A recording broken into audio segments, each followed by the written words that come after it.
Hi అండి, అందరూ ఎలా ఉన్నారు? అమ్మ భక్తులందరికీ నమస్కారం అండి. అమ్మదయ్య వాళ్ళందరూ బాగుండాలని మనస్ఫూర్తిగా కోరుకుంటూ ఈ వీడియో స్టార్ట్ చేస్తున్నాను. ఈ రోజు వైశాఖ మాసపు మంగళవారం, ఎంతో పవిత్రమైన రోజు.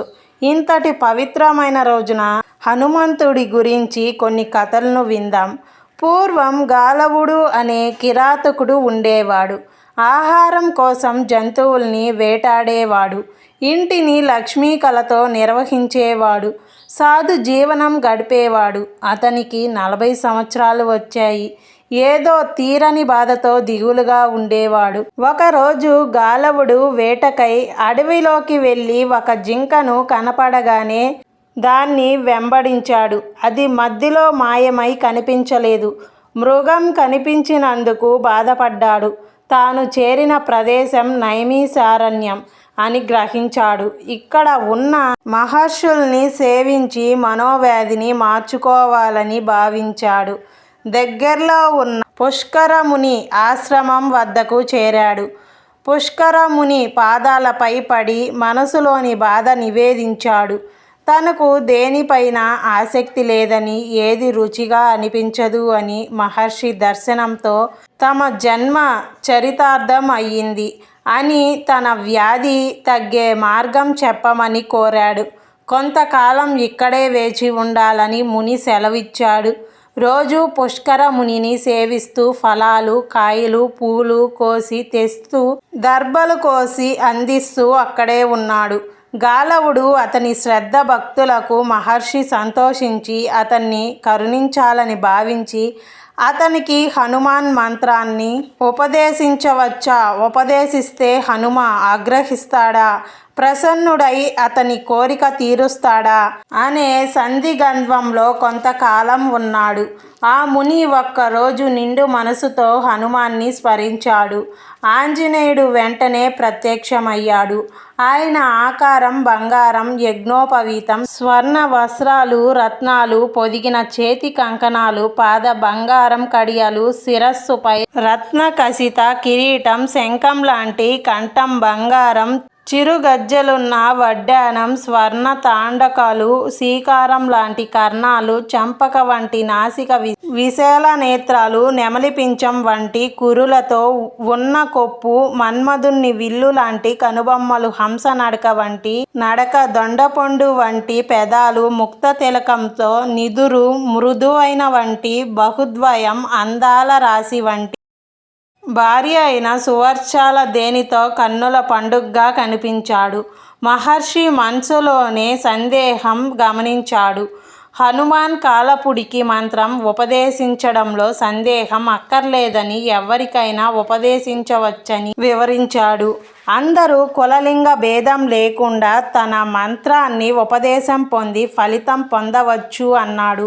వంచకునికి, కృతజ్ఞుడిగా, గర్విష్ఠిగా, లోభికి, గురువు మీద విశ్వాసం లేనివాడికి మాత్రం తన మంత్రాన్ని ఉపదేశించరాదు అని హితువు చెప్పాడు. పుష్కరమునికి మనసులో ఉన్న సందేహాలన్నీ పటాపంచులయ్యాయి. గాళ్ళన్నీ దగ్గరకు పిలిచి దగ్గరలో ఉన్న పుణ్య జలాశయంలో స్నానం చేసి శుచిగా రమ్మని చెప్పాడు. దానికి గాలవుడు అతి భక్తిగా, మహర్షి, మీ పాదజలమే నాకు పవిత్ర దోకం. అది గంగా నది సకల తీర్థాల కంటే పవిత్రమైనది. గురు పాదదోకం సర్వ పాపాలను విముక్తి చేస్తుంది అని పెద్దలు చెప్పారు కదా, కనుక నేనే వేరే పవిత్ర జలంతో స్నానం చేయవలసిన పని లేదు. మీ పాదజలమే నా సకల పాప విముక్తి కలిగిస్తుంది. నన్ను ఆగ్రహించండి అని వేడుకున్నాడు. కిరాతకుడైన గాలవుని భక్తికి చెల్లించపోయాడు. ముని యోగ విడుదుడైన పుష్కరుడు హనుమను ధ్యానించి తన పాదజలాన్ని గాలవుని శిరస్సుపై చల్లాడు. గాలుని విశ్వాసం అంత గొప్పది. వెంటనే అతని పాపాలు అన్నీ తొలగిపోయాయి. లోపల ఉన్న వ్యాధి కూడా నివారణ అయిపోయింది.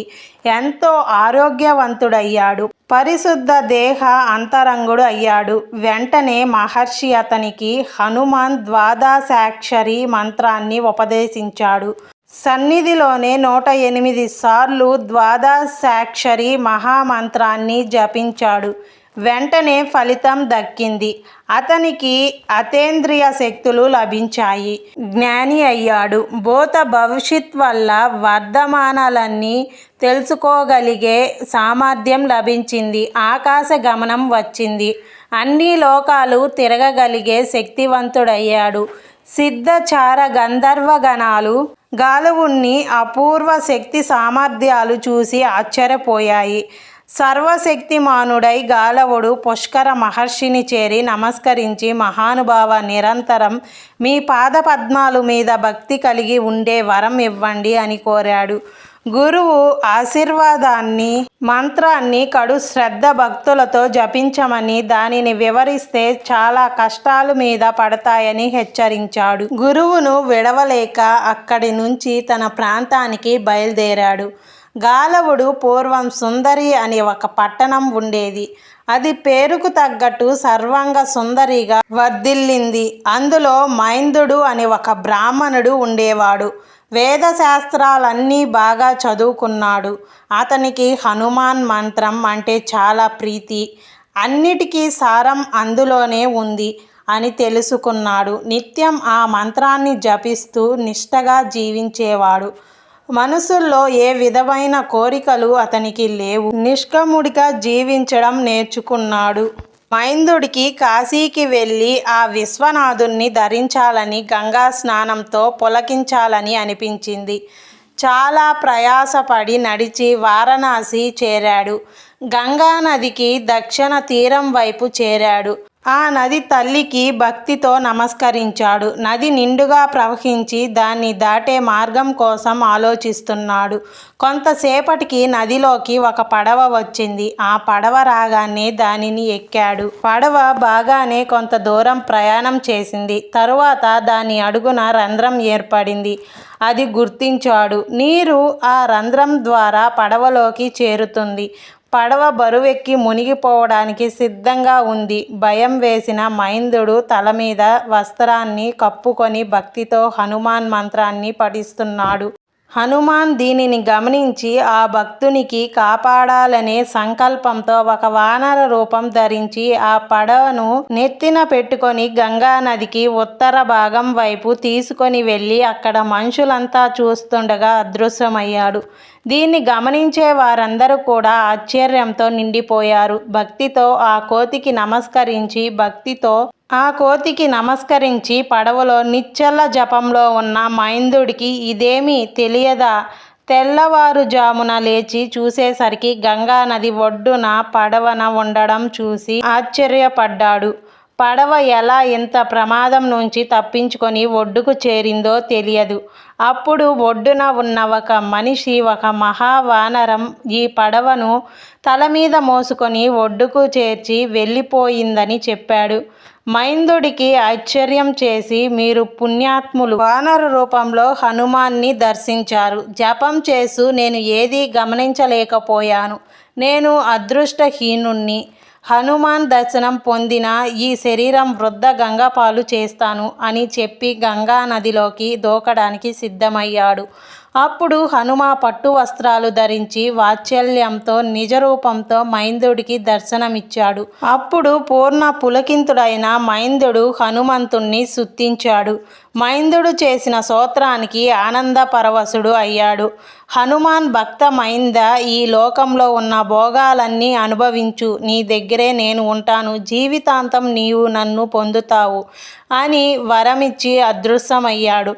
మైందుడితో భక్తితో జీవించి సుఖాలు పొందే చివరికి హనుమం మంత్రం ఫలం వల్ల కైవల్యం పొందాడు. ఇవి రోజు హనుమాన్ కథలు. ఈ కథలు మీకు నచ్చినట్లయితే లైక్ చేసి సబ్స్క్రైబ్ చేయండి. మరొకరికి షేర్ చేయండి. సర్వే జన సుఖినో భవంతు.